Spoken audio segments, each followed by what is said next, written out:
Shalom Bapak Ibu Saudara sekalian. Apa kabar? Ya, pada pagi hari ini sebelum kita lebih lanjut mendengarkan firman Tuhan, saya mau mengundang setiap bapak-bapak, pria-pria di ruangan ini boleh bangkit berdiri sejenak temani saya. Kita beri tepuk tangan dulu yuk buat bapak-bapak ini yang luar biasa. Mereka menemani kita sebagai pria-pria yang luar biasa. Jangan duduk dulu bapak-bapak, berdiri dulu. Ada acara spesial buat bapak-bapak. Tahu mengapa kita suruh bapak-bapak berdiri? Bapak-bapak tetap berdiri karena hari ini tanggal 12 November, Hari Ayah Indonesia, Father's Days. Selamat buat ayah-ayah yang tercinta, yang memberi teladan buat setiap keluarga, yang menginspirasi keluarga-keluarga. Pagi-pagi datang untuk beribadah, pagi-pagi datang untuk mencari Tuhan. Mari kita berikan salam dan selamat buat bapak-bapak. Happy Father's Day. Pak Iwan khususnya, bapak kami, Happy Father's Day. Terima kasih telah menjadi bapak bagi kami. Terima kasih, silakan duduk bapak-bapak yang terkasih. Wah, senang sekali ya. Ada pria-pria, ada bapak-bapak yang memberi teladan. Rasanya keluarga menjadi utuh karena ada pria-pria, bapak-bapak yang begitu peduli untuk mencari Tuhan. Amin. Haleluya. Nah, hari ini bersama-sama kita akan terus melanjutkan pembelajaran. Bagaimana kita tahu hari-hari ini adalah hari-hari akhir. Akhir daripada zaman ini. Begitu banyak orang-orang yang akan berbondong-bondong. Bangsa-bangsa akan berbondong-bondong ke rumah Tuhan. Kenapa? Karena dari situ, dari Sion akan keluar pengajaran dan firman Tuhan dari Yerusalem. Saya percaya ayat ini akan menggenapi bagaimana Yerusalem ini, keluarga-keluarga kecil kita ini akan memancarkan pengajaran firman lewat keteladanan bapak-bapak, lewat keteladanan ibu-ibu, lewat keutuhan keluarga. Amin. Nah, kita bersyukur kita ada di dalam jemaat ini sepanjang tahun ini, terus kita ada membangun rumah Tuhan. Kita terus dilatih, konsisten. Kita punya visi yang konsisten untuk kita mempersiapkan setiap kita untuk boleh mencapai kepada misi Bapa. Supaya kita membangun manusia roh kita, membangun tubuh Kristus. Nah, hari ini kita akan membangun komunitas sepakat. Siap Bapak Ibu Saudara sekalian? Nah, bagaimana membangun komunitas sepakat? Kita akan lihat bahwa kita akan dimuridkan. Saya, dimulai dari saya. Pemuritan yang menghasilkan saya, dimulai dari saya. Ini adalah fokus kita sepanjang tahun ini. Jadi Bapak Ibu Saudara, kenapa saya? Karena saya ini harus dimuridkan. Karena saya ini perlu didampingi. Karena saya ini butuh model. Saya butuh contoh. Saya butuh teladan. Saya butuh pendampingan di dalam memuridkan keluarga. Saya butuh pendampingan di dalam mendampingi komunitas saya. Di tempat kerja saya, di lingkungan usaha saya butuh didampingi. Saya butuh belajar dari mentor-mentor yang ada. Supaya saya dimuridkan. Dalam memuritan apa yang akan kita bangun? Nah, pemuritan kita nggak jauh-jauh. Kalau Bapak Ibu perhatikan, pemuritan kita flashback sedikit selalu. Apakah saya dimuridkan? Apakah saya membangun manusia roh? Betul ya? Sepanjang tahun ini kita terus dimuridkan. Bagaimana saya membangun manusia roh enggak? Saya tertanam enggak? Saya berfungsi enggak dengan sesuai karunia? Enggak jauh-jauh dari sini. Bagaimana saat teduh saya? Bagaimana saya koram deo enggak dengan Tuhan? Saya berjumpa sama Tuhan enggak sih setiap pagi, setiap hari di dalam doa-doa saya? Saya masih mengalami Tuhan gak sih? Nah, disiplin-disiplin rohani ini yang kita akan lakukan Bapak Ibu Saudara. Jadi kalau kita pemuritan dengan anak saya, contohnya saya dengan anak, dengan istri, saya dengan anak-anak rohani kami di Komsel, gak jauh-jauh. Selalu hal ini. Bagaimana saya membangun manusia roh saya? Disiplin-disiplin saat teduh saya gimana? Jalan gak? Ada kesulitan apa? Ada persoalan apa? Makin jelas ya. Jadi kita nggak tahu pemuritannya apa materinya, bingung materinya. Enggak, kita jelas selalu pada fokus membangun manusia roh kita. Bagaimana kondisi kerohanian saya, saat teduh saya disiplin gak untuk bangun doa dulu. Saya mencoba untuk anak saya kalau bangun pagi, dia ke kamar saya tanya anak saya, udah doa belum nak? Udah doa belum? Udah bahasa roh belum? Hal yang sederhana. Anak saya tanyakan ketika malam kami mesbah keluarga, saya tanya dia, nak sudah catat belum? Hari ini kamu belajar apa? Kami selalu berdoa bersama dan kami juga diskusi. Hari ini kamu belajar apa lewat ayat ini? Dan setiap mereka termasuk saya ceritakan apa yang saya dapat. Istri saya ceritakan apa yang dia dapat. Anak saya yang pertama, kedua, ketiga, keempat, kelima, keenam, ya stop. Mereka bercerita juga sekalipun yang kecil baru 4 tahun ya. Hai anak-anak saya, di mana anak-anak saya bersama saya di sini? Boleh berdiri anak-anakku? Ya, hari ini mereka mendampingi saya semua. Mereka adalah pendoa syafaat saya ya. Dan di belakang saya istriku, thank you. Ada di belakang juga. Yeay, thank you buat supportnya. Inilah keluarga. Kita ini keluarga rohani. Inilah yang perlu kita bangun. We are family. Kasih tahu sebelah kiri kananmu, we are family. Kita keluarga, kita perlu memastikan keluarga kita bertumbuh enggak? Kita perlu memastikan keluarga kita masih bersama kita enggak? Kita perlu memastikan keluarga kita masih beribadah enggak? Buat teman-teman yang di online juga sama. Mungkin Anda lagi di luar kota, mungkin Anda sakit nggak bisa ibadah. Tetap kita kumpul di sini kalau sudah sehat. Kita perlu keluarga yang tatap muka, minimal dengan keluarga kita. Amin, amin. Katakan minimal dengan keluarga saya. Nah, ini yang akan kita terus fokus lakukan. Kita membangun manusia roh kita. Setelah kita membangun manusia roh, hubungan up kita apalagi yang perlu kita lakukan? Hubungan in kita. Hubungan kita dengan keluarga kita. Kenapa keluarga? Tiap hari kita ketemu. Anak itu mungkin di sekolah cuma 8 jam. Tetapi sisanya 16 jam mereka banyak bersama orang tua. Betul? Sekalipun saat mereka tidur. Kita mendoakan, kita menumpangkan tangan, kita diskusi, kita bicara dengan anak. Itu indah sekali. Itulah pemuritan. Kita lagi di mobil tadi kita nyanyi bersama di mobil. Kita berdoa bersama, kita mengafirmasi dan mendoakan. Nak, Tuhan akan pakai kamu.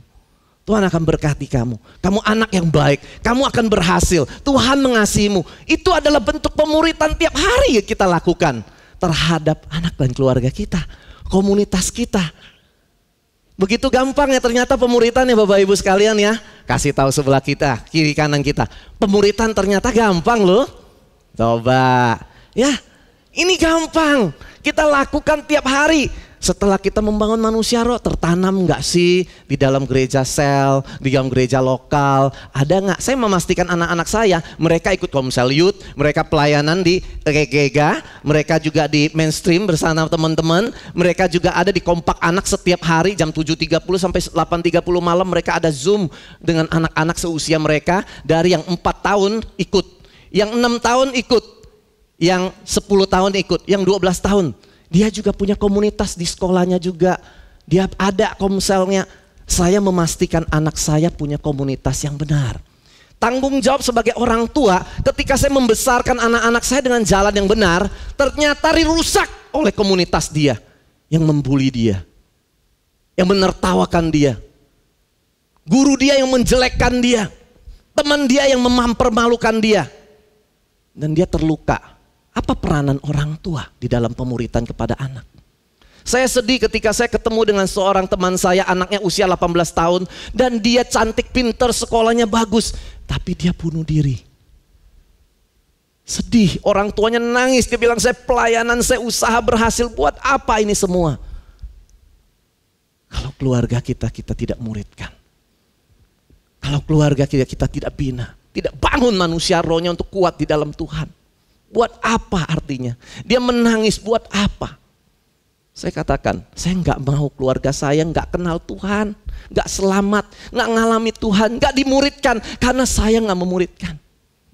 Saya nggak mau anak saya nggak bertumbuh di dalam kasih agape, nggak mengalami akuntabilitas. Ada teman untuk cerita, ada teman untuk diskusi, ada teman untuk berbicara. Ada suami menceritakan apa yang dia alami, kasih Tuhan, pengalaman, tertekan. Kita hadir di dalam hidup mereka. Ada spirit of excellence untuk sungguh-sungguh mencari dan mengalami Tuhan. Ada integritas di dalam hidup kita. Apa yang kita katakan, kita lakukan. Jangan kita ngomong di gereja seperti saat ini saya bicara di depan. Ternyata di rumah saya sakiti anak saya lukai istri saya. Enggak. Apa yang saya katakan itu yang saya lakukan. Apa yang saya ceritakan adalah kesaksian yang saya alami. Saya nggak menceritakan, seandainya, dulu saya. Tetapi hari ini saya masih nggak memuridkan. Hari ini masih ada nggak di dalam komunitas? Saya masih ada nggak bertumbuh? Saya masih nggak memuridkan. Saya koreksi diri saya. Setiap kita koreksi juga ya, sambil firman disampaikan. Saya percaya ada pesan khusus buat setiap kita pribadi. Amin.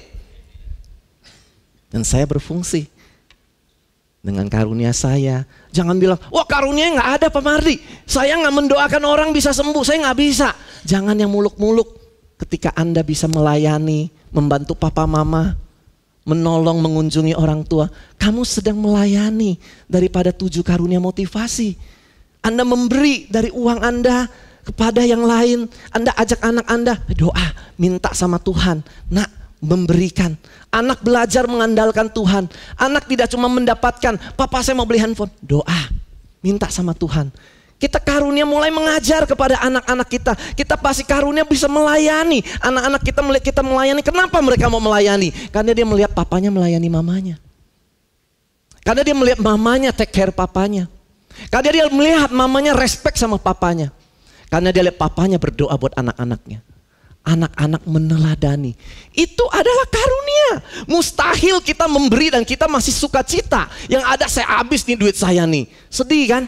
Itu logis. Itu logika. Tapi kalau kamu bisa memberi dan kamu bersukacita, itu apa? Itu karunia Roh Kudus.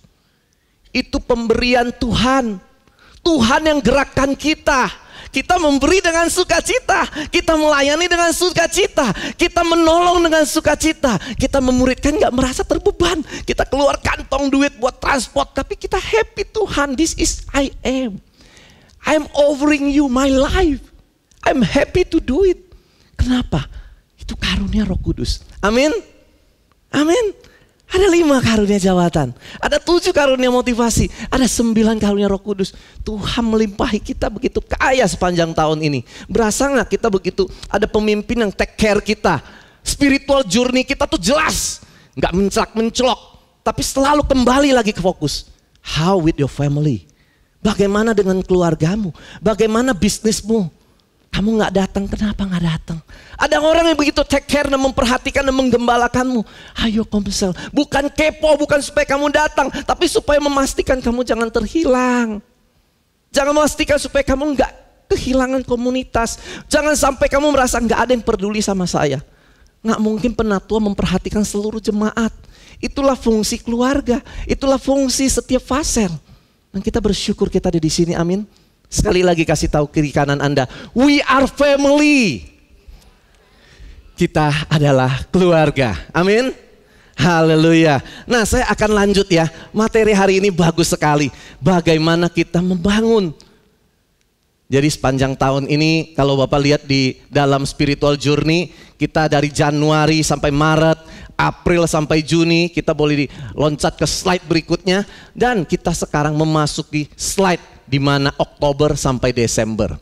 Di dalam Oktober sampai Desember kita sedang berbicara pemuritan yang memastikan saya menemukan teman sepakat yang membangun manusia roh, tertanam dan berfungsi sesuai karunia. Karena hanya dengan memastikan setiap kita dimuridkan dan berfungsi di dalam membangun manusia roh, tertanam. Orang-orang ini orang yang akan bertahan dan bertumbuh di dalam kompak. Apa itu kompak? Kompak adalah komunitas sepakat. Komunitas sepakat itu apa? Komunitas terkecil tubuh Kristus yang dimulai 2-3 orang yang terikat janji covenant untuk membangun komunitas kerajaan Allah. kita ada goal Bapak Ibu Saudara. Di dalam perjalanan spiritual journey kita dimuridkan untuk memastikan setiap jemaat ini siap menjadi tempat lumbung-lumbung menuai jiwa-jiwa tuaian besar itu. Kita menjadi orang yang bukan cuman dikasih 1 talenta tapi kembali gak menghasilkan. Setiap jemaat dipersiapkan untuk 2 jadi 4, 5 jadi 10.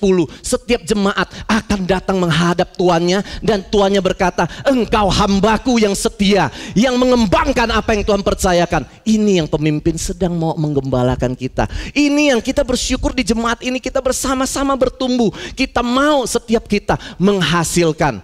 Lewat apa? Lewat kompak ini. Yang apa? Yang terikat janji covenant. Kita punya janji covenant itu melibatkan Tuhan. Mustahil kita bisa bangun kompak tanpa Tuhan. Kita mau bersama-sama membangun. Untuk kita membangun kompak ini kita butuh sepakat, yaitu janji covenant. Untuk apa? Goalnya membangun kerajaan Allah. Ini misi Bapak. Ada goalnya. Amin. Nah, saya akan lihat lebih cepat lagi bagaimana caranya kita menemukan teman kompak. Teman komunitas sepakat itu gimana caranya?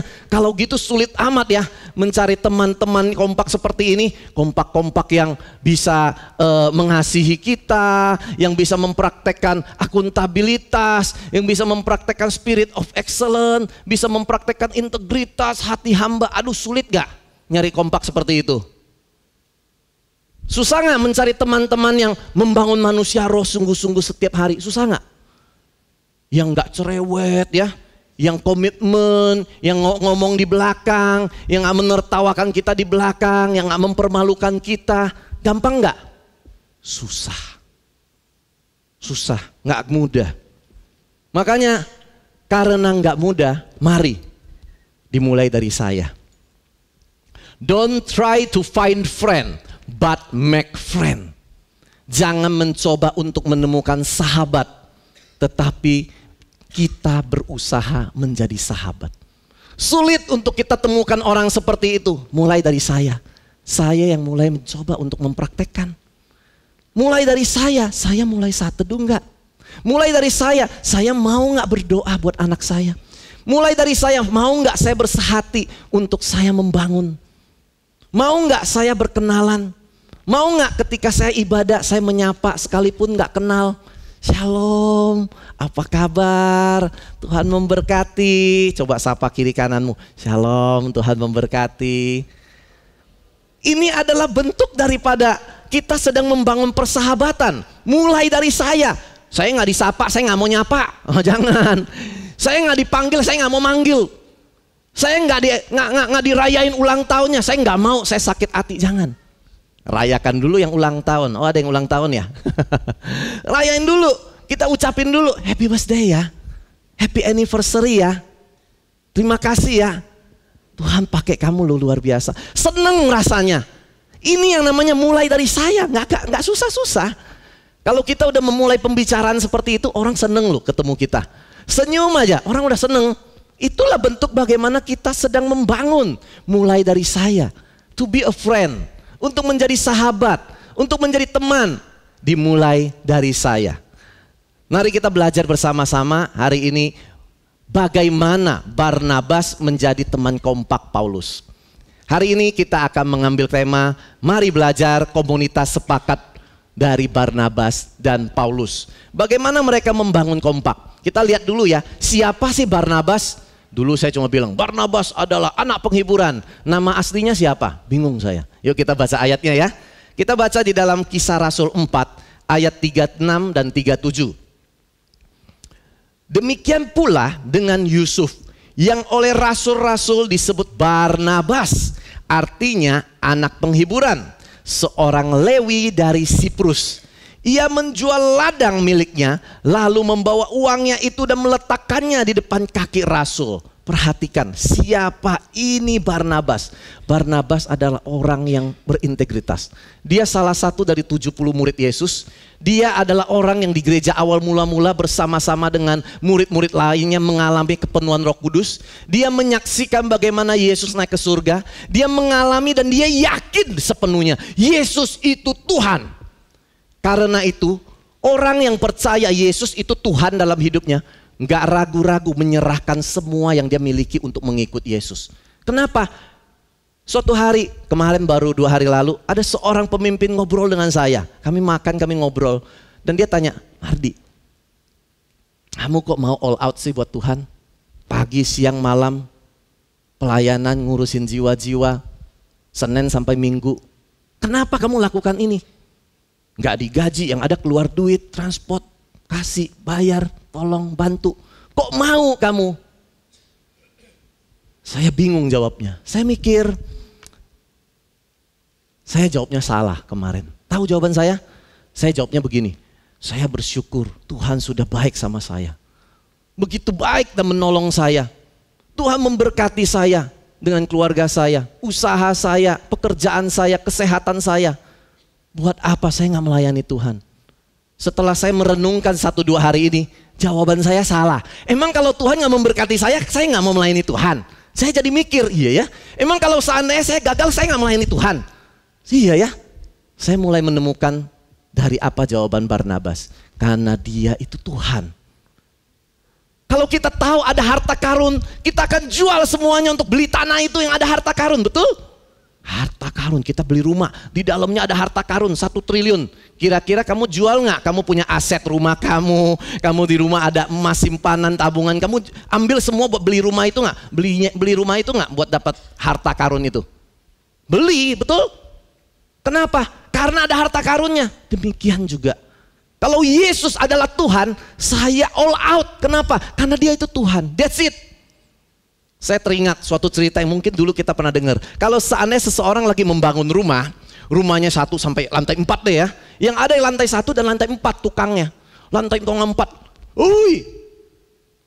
Naikin batu bata. Nah, lantai 1 punya biasa kayak pakai earphone. Dia menikmati, dia goyang ya. Dia dengerin musik sambil kerja. Ambil pasir, ambil semen. Namanya juga lagi asik gitu kan. Wah, temennya ambil duit, dia lempar ke bawah. Woi, supaya menarik perhatian dia, betul ya? Woi gitu loh. Ada duit, tukang yang di bawah ambil duitnya masuk kantong. Rezeki. Temennya ambil duit lagi. Woi, dia lihat, ada duit lagi. Wah, makin cangkul, makin banyak duit, ambil lagi. Wah, makin seneng dia nyangkulnya. Dia ngeliat yang kasih duit itu temennya di atas. Akhirnya temennya ambil batu kecil, dia lempar ke bawah. Kepentok kepalanya sakit benjol. Dia lihat ke atas, woi kamu kurang ajar, kenapa lempar-lempar batu, sakit tahu. Marah sekali dia sama temennya. Temennya bilang, lu buka earphone lu, dari tadi saya udah teriak, woi naikin itu bata, kamu gak dengerin.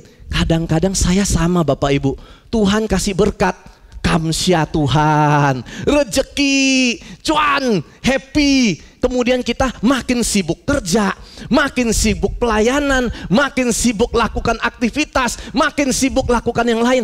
Tapi nggak lihat Tuhan lagi mau apa. Nggak lihat Tuhan lagi mau saya apa.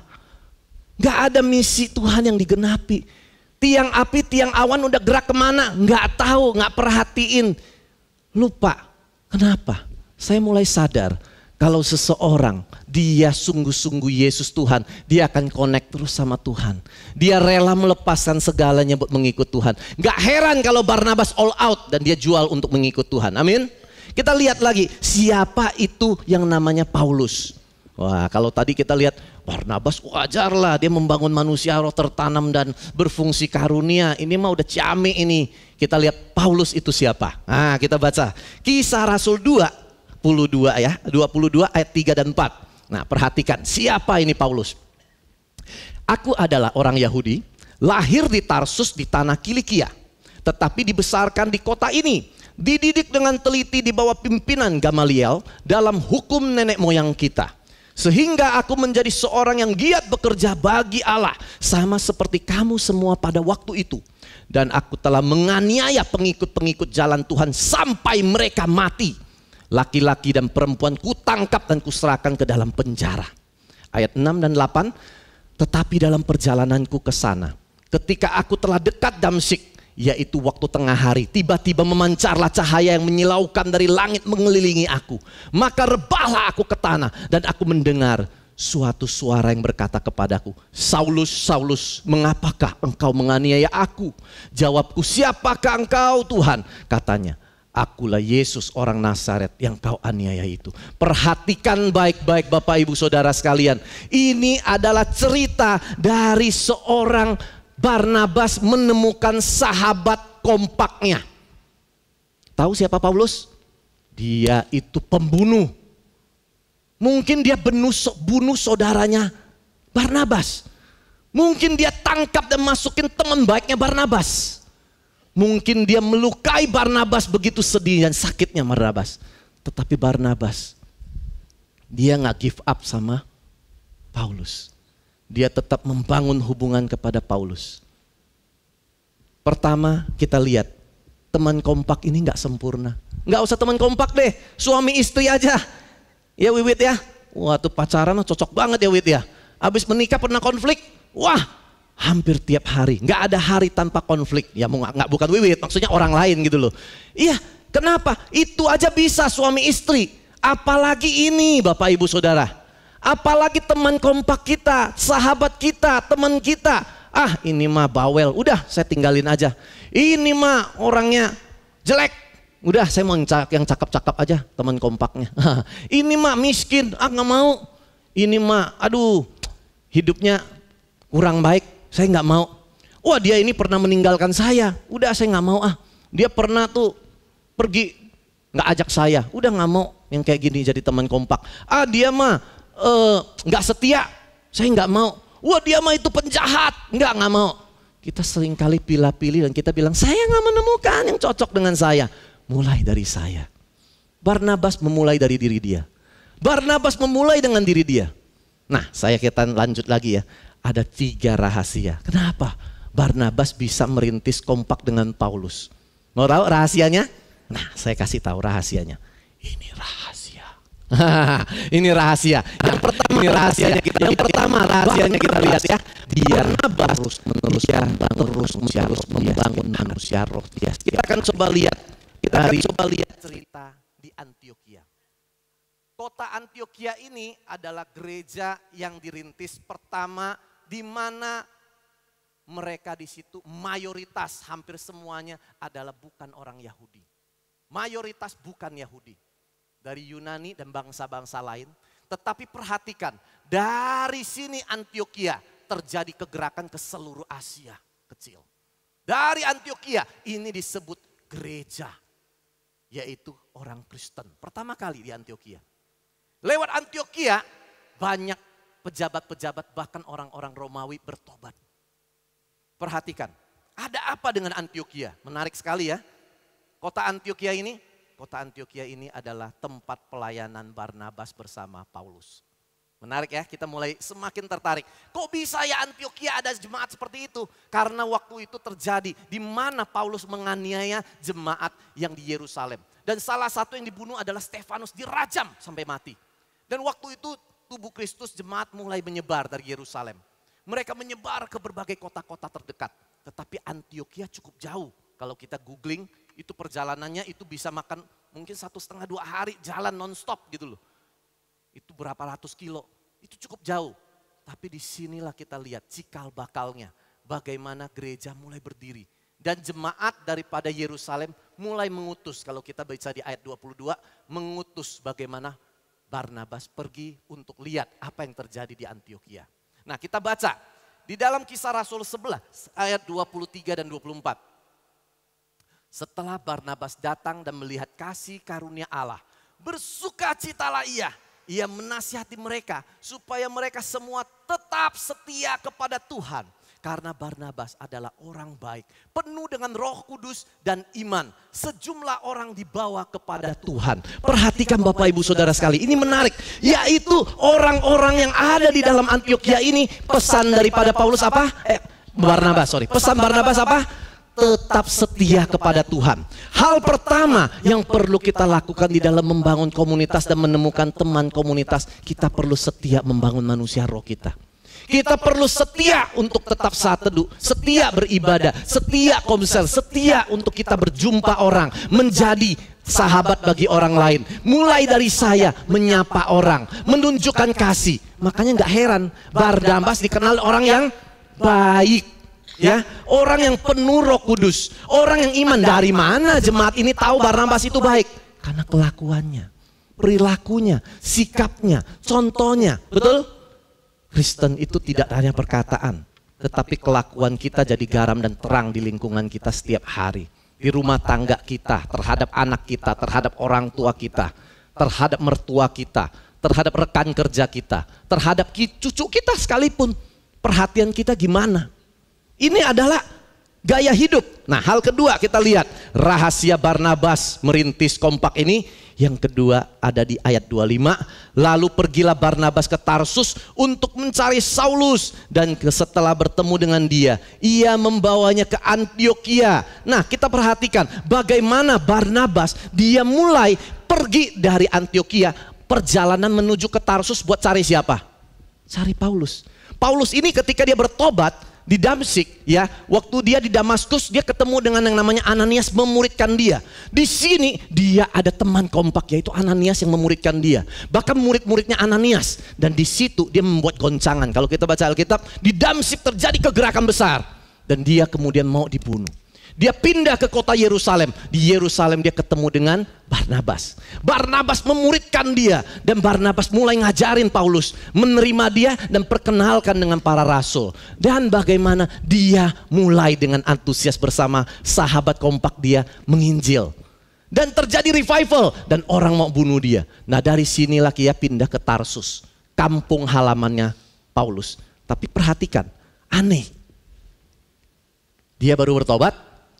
Dia bikin goncangan di Damsyik, betul? Revival. Kenapa? Karena ada Ananias dan teman-teman pemuritannya, betul? Dia pergi ke Yerusalem, dia bikin revival. Kenapa? Ada Barnabas dan teman-teman pemuritannya. Tapi dia pergi ke Tarsus, nggak ada apa-apa. Dia nggak melakukan apapun juga. Tidak tercatat di dalam Alkitab apa yang dia lakukan di Tarsus. Sampai berapa waktu berlalu, Barnabas datang. Mungkin teman kompak kita dia mundur. Mungkin dia nggak komsel lagi. Mungkin dia nggak mau lagi angkat telepon kamu. Mungkin dia tidak lagi komunikasi sama kamu. Datang. Happy birthday. Happy Father's Day. How are you? Dia datang. Keren nggak? Teman kita yang jatuh, yang jauh, nggak komsel, nggak ibadah, datang kunjungin Bapak Ibu. Cara itu yang digunakan Barnabas. Dia menemukan Paulus. Dan dia bawa Paulus bersama-sama melayani di Antiokhia. Keren ya? Keren ya? Nah, kita lihat lagi yang ketiga. Selain itu, dia Barnabas setelah tertanam, dia berfungsi sesuai karunia. Ayat 26. Mereka tinggal bersama dengan jemaat itu 1 tahun lamanya sambil mengajar banyak orang. Dan di Antiokhia murid-murid itu untuk pertama kalinya disebut Kristen. Di sini mereka selama setahun mereka mulai dengan karunia-Nya, baik dengan Barnabas dia mulai mengajar, dia mulai menggembalakan, dia mulai mengayomi, dia mulai menasehati, dia mulai memulihkan. Keren. Paulus mulai, dia bagaimana dengan pemimpinan dia mulai direct dengan visi-visinya, dia mulai mengarahkan, bagaimana dia mulai menginjil, bagaimana dia mulai mempraktekkan nubuat dan karunia-karunia dia. Luar biasa. Mereka work together as a team. Mereka saling praktek karunia. Ini luar biasa. Demikian setiap kita spesial dengan perbedaan kita. Nah, apakah kita pernah nggak sih kompak itu selalu happy ending? Enggak. Saya mau kasih satu ayat lagi. Kalau kita lihat Barnabas sama Paulus mereka berselisih loh, pernah konflik loh. Yuk kita baca. Kolose 4 ayat 10. Salam kepada kamu dari Kisah Rasul 15 ayat 37 sampai 39. Barnabas ingin membawa juga Yohanes yang disebut Markus. Tetapi Paulus dengan tegas berkata bahwa tidak baik membawa serta orang yang telah meninggalkan mereka di Pamfilia dan tidak mau turut bekerja bersama-sama dengan mereka. Hal itu menimbulkan perselisihan yang tajam sehingga mereka berpisah dan Barnabas membawa Markus juga sertanya berlayar ke Siprus. Bagaimana Paulus, Barnabas? Mereka mengalami perselisihan. Mungkin kita pernah berselisih dengan pasangan kita, dengan teman kompak kita, dengan teman komsel kita. Mungkin kita pernah beda pendapat. It's okay. Kita lihat motivasi dan karakternya dari Paulus. Paulus belajar dari Barnabas.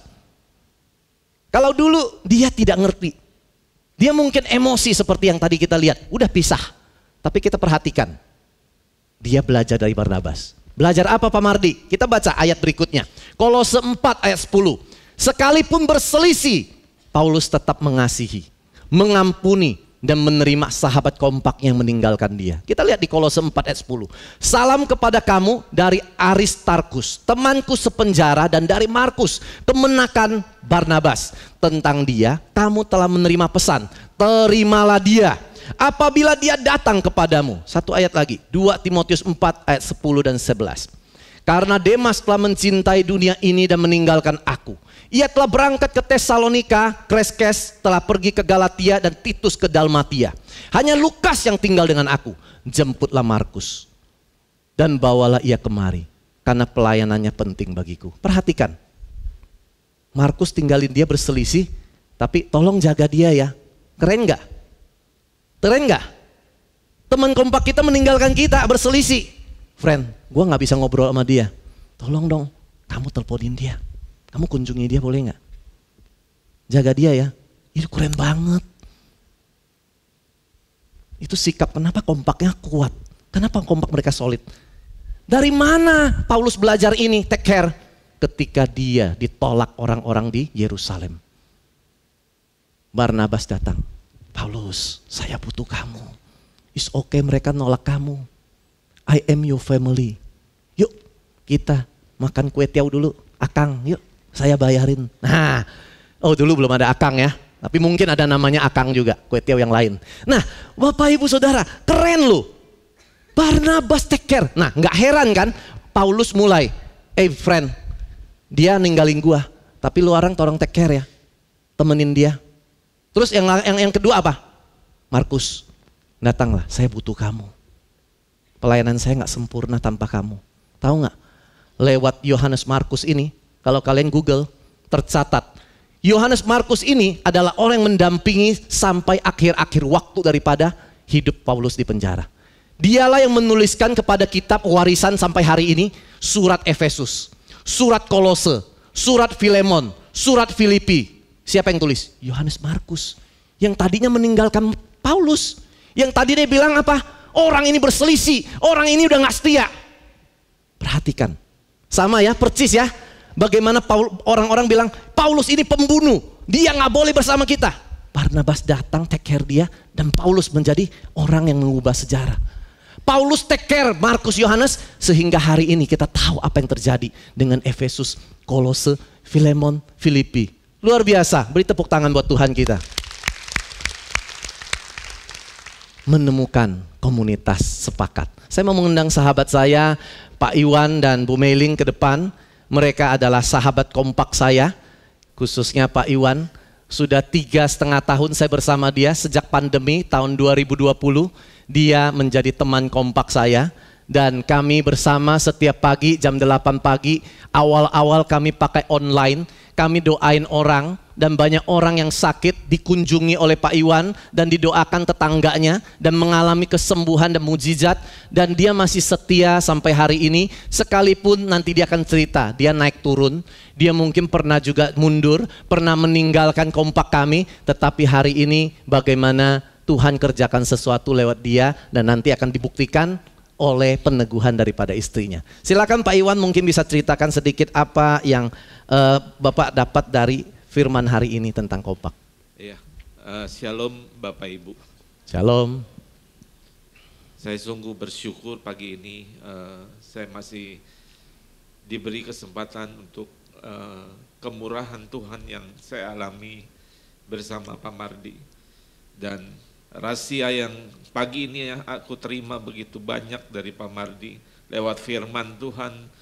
Biar setiap kita boleh diteguhkan dengan firman, dan kita juga boleh mengalami pengertian firman, sekalipun memang tidak mudah teman-teman. Aku sering banget di kompak bicara dengan Pak Mardi, rahasia itu gak mudah untuk kita mengerti. Dan tadi seperti ilustrasi yang tadi, bagaimana seorang kenek itu dilemparin uang, itu seperti aku teman-teman. Bagaimana mau kompak kerjanya setiap hari sampai jam 2, jam 3 pagi. Jadi dikasih kerjaan banyak, dikasih berkat banyak, malah melupakan Tuhan, meninggalkan Tuhan teman-teman. Itu aku teman-teman. Dan Pak Mardi, Barnabas yang tadi dicerita ini aku anggap sebagai Barnabas yang selalu mencari bahkan mendoakan aku teman-teman dan membawa aku kembali ke Kompak. Hingga hari ini aku ada bersama dengan dia selama 3 tahun lebih. Aku bersama-sama setiap pagi, aku dengan teman-teman saling memberkati, saling membangun dan saling menguatkan di dalam Kompak. Dan aku sungguh merasakan bahwa ya Kompak itu adalah sesuatu yang mesti dialami setiap kita, setiap anak Tuhan lewat pemuritan yang ada. Makasih Pak. Maaf Pak, Bapak Ibu, aku kalau bicara aku sering nangis ya. Tangisan sukacita Roh Kudus, amin. Iya. Mungkin Pak Iwan bisa ceritakan bagaimana dulunya dan bagaimana Pak Iwan mengalami perubahan apa hari-hari ini dengan pelayanan Pak Iwan baik di dalam komunitas penjara maupun juga keluarga Bapak dan cucu Bapak. Ya, sebelum Kompak aku memang sudah dipulihkan teman-teman. Tetapi masa pandemi di mana begitu lama yang membuat aku ketakutan teman-teman. Dan aku coba lari. Kerjaku tuh kalau siang jam 1, jam 2 udah mulai maunya ke mall teman-teman. Entar ke sini ke situ setiap hari dengan pikiran yang sia-sia kembali terjadi di dalam kehidupanku. Memang aku secara perbuatan aku tidak lakukan kembali teman-teman. Apa yang aku lakukan di hadapan Tuhan. Tapi pikiranku yang sia-sia dan ketakutanku akan masa depanku, akan keluargaku. Dan itu Tuhan tidak mau. Tuhan bereskan aku dan aku boleh mengalami Tuhan, menemukan Tuhan di Kompak. Dan sejak di Kompak aku bisa melayani keluargaku lebih baik. Dan sekarang aku bilang sama Tuhan, makasih Tuhan kau kirim Pak Mardi seorang yang luar biasa buat aku. Dan aku sangat menghormati. Jujur teman-teman sekalipun dia muda, umurnya jauh lebih tua dari aku kadang-kadang, iya.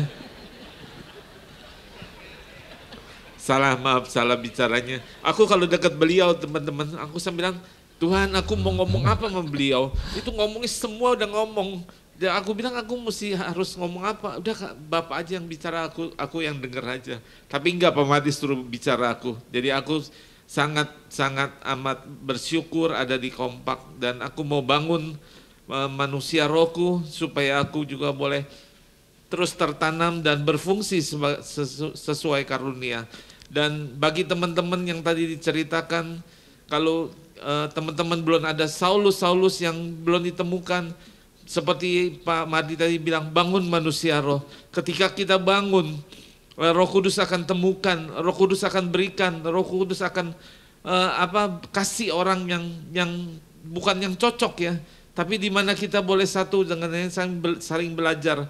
Aku juga sama teman-teman, aku pernah gagal, aku pernah tinggalkan Kompak sebulan, tapi aku bersyukur aku punya pemimpin Kompak yang terus mencari, bahkan mendoakan. Aku belum datang, dia terus tanya aku kembali, hingga aku boleh kembali ke Kompakku bersama dengan teman-teman.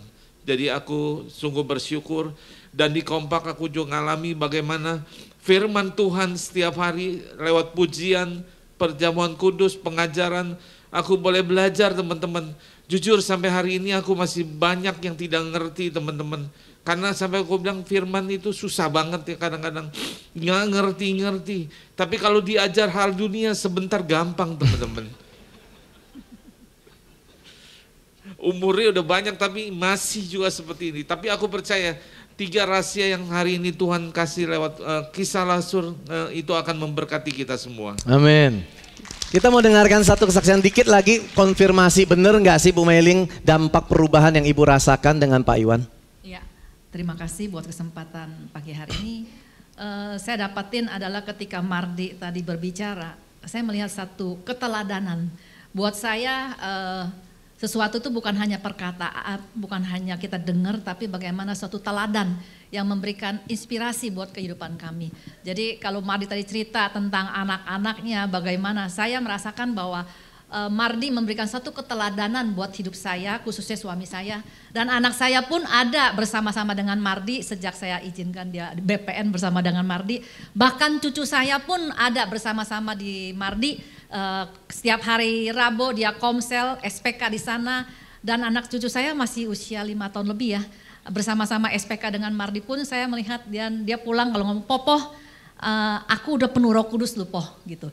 Jadi benar-benar buat aku keteladanan itu selalu salah satu buat saya yang terpenting gitu kan. Karena hidup kita kalau kita di luar bagus tapi di dalam kehidupan keluarga kita tidak mencerminkan, itu buat saya adalah sia-sia. Jadi saya bersyukur kalau suami saya ya mungkin kalau kenal yang kadang kenal masa lalunya hidupnya hancur, tapi lewat pemuritan, lewat pembapaan, bahkan lewat kompak suami saya mengalami pemulihan yang sangat luar biasa. Khususnya hari-hari ini saya melihat Mardi yang begitu setia setiap hari ketika suami saya udah nggak mulai kompak itu nggak ada jenuhnya dia WA kadang-kadang gini, Pak Iwan yuk kompak yuk, cuman begitu doang loh, cuman Pak Iwan yuk kompak yuk gitu. Jadi suami saya sering bilang gini, aduh si Mardi ini bener-bener ya, gue jadi gak enak nih tiap hari gitu, WA kadang-kadang telepon dicari gitu kan. Jadi buat saya sangat memberkati lewat kompak ini, suami saya banyak mengalami yang dia bilang kalau kerja dulu, buat dia kerja tuh nomor 1, keluarga yang penting gue tanggung jawab sama keluarga gitu kan. Jadi hari-hari ini saya banyak melihat suami saya mulai banyak waktu. Dia tidak lagi gila-gilaan kerja dari pagi sampai malam bahkan sampai pagi, tapi dia punya waktu. Bagaimana saat ini juga anak saya ada bersama saya juga dan cucu saya. Dia punya waktu ketika pulang dari kerja, kadang-kadang dia lelah capek tapi dia bilang yuk Fit kita pergi ke mall, ajak cucu yuk sama-sama gitu. Bahkan bisa punya waktu untuk kita pergi ke luar kota gitu kan. Itu suatu hal buat saya yang amazing banget karena suami saya tuh nggak bakal punya waktu deh buat keluarga, sulit banget gitu kan. Tapi hari-hari ini dia banyak melihat suatu keteladanan dari keluarga Pak Mardi. Bagaimana sesibuk apapun dia punya waktu buat keluarga, buat anak-anaknya. Dan hari ini saya melihat suami saya mulai punya banyak waktu. Jadi dia sering pergi. Seminggu bisa 2 kali ngajak keluarga jalan ke mall. Walaupun cuma lihat cucu saya lari-lari gitu. Buat dia satu kebahagiaan gitu. Haleluya. Jadi yang membuat saya benar-benar belajar adalah suami saya mengalami suatu perubahan yang drastis, yaitu lewat kehidupan keluarga. Dia benar-benar membangun satu komunitas, bukan hanya di keluar dia belajar di kompak, tapi dia bersama saya, bersama anak, bersama cucu juga sama-sama kita membangun kompak. Itu aja sih, thank you. Terima kasih Pak Iwan, Bu Meiling. Tuhan Yesus memberkati. We are family. Saya undang istri saya dan anak-anak saya ke depan. Kita adalah keluarga, Bapak Ibu Saudara. Mertua, orang tua, anak-anak, cucu mantu, kita perlu rangkul. Ini adalah keluarga yang perlu kita layani. Saya minta musik dan stage bisa diturunkan. Kita boleh rasakan ketika anak-anak melihat bagaimana suami memuridkan dan merangkul menjadi kompak sejati bersama istri. Maka anak-anak otomatis mereka akan meneladaninya. Izinkan anak-anak saya pagi ini melayani Bapak Ibu, khususnya buat Bapak-Bapak, Ibu-Ibu rohani yang telah berkorban bagi kita di hari Father's Day ini, hari Bapak, kami mau melayani Bapak Ibu. Terima kasih, silakan musik bisa dinyalakan dan tim stage boleh maju ke atas. Haleluya.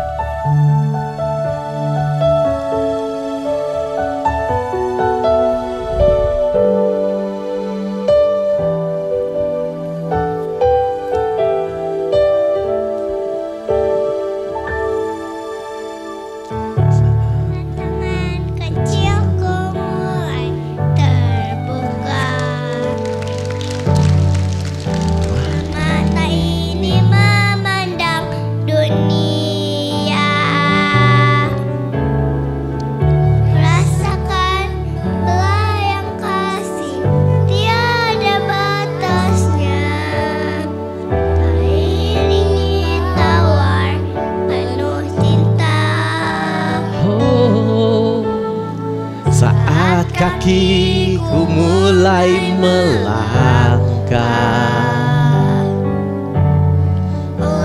lihat harapan di wajah-Mu, harapan yang terbaik untuk diriku. Doa-Mu dinaikkan dan setiap saat namaku disebut. Sama-sama. Terima kasih untuk cinta, terima kasih untuk keluarga yang indah. Ku temukan kasih Yesus dalam papa mama. Setiap hari ku bersyukur pada Tuhan untuk keluarga yang indah. Papa mama, Engkau yang terbaik. Terima kasih buat papa dan mama. Terima kasih buat keluarga yang Tuhan beri. Terima kasih telah membawa Yesus di dalam hidup kami.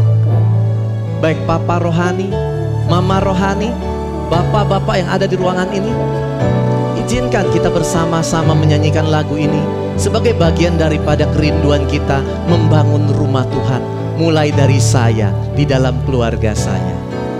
Terima kasih untuk cinta, terima kasih untuk keluarga yang indah. Ku temukan kasih Yesus dalam papa mama.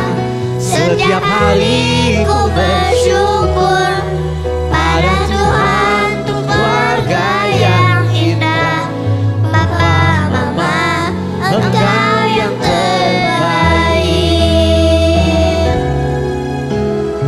Papa mama, Engkau yang terbaik. Papa mama, Engkau yang terbaik.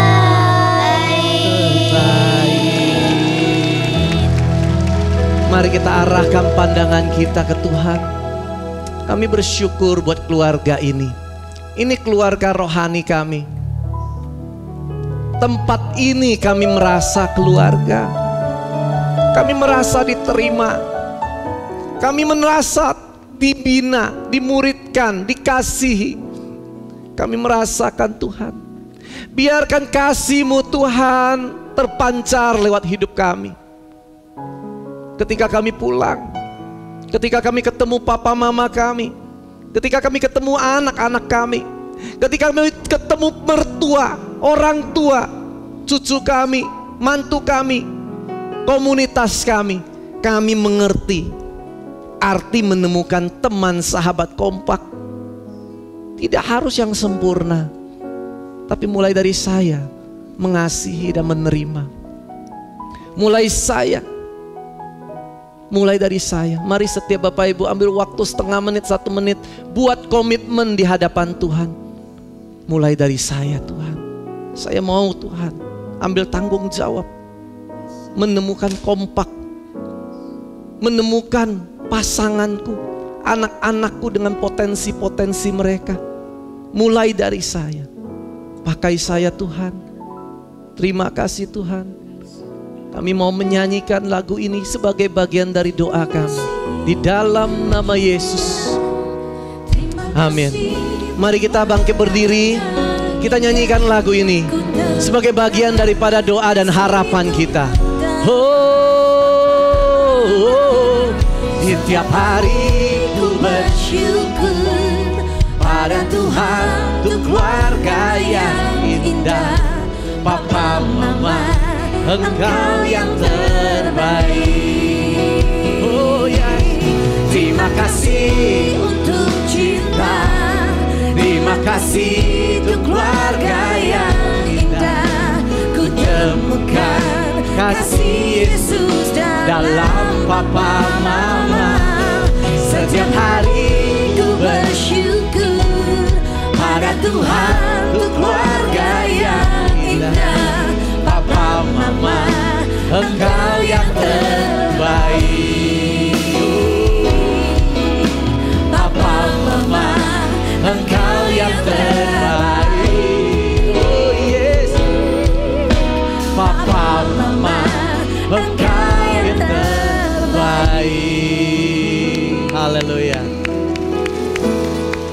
Adakah Bapak Ibu Saudara di ruangan ini yang baru pertama kali hadir? Boleh lambai-lambai tangan. Kita adalah keluarga. Jangan malu. Ada, saya mau mengenal Anda sebagai keluarga. Kita di sini adalah keluarga. Dan buat Anda yang di online, silakan datang. Kami adalah keluarga Anda dan kita bersama-sama beribadah. Mari kita arahkan pandangan kita ke Tuhan. Terima kasih Tuhan buat keluarga ini. Kami menemukan keluarga. Kami menemukan sahabat. Kami menemukan komunitas. Kami menemukan Engkau di sini. Lawat setiap kami.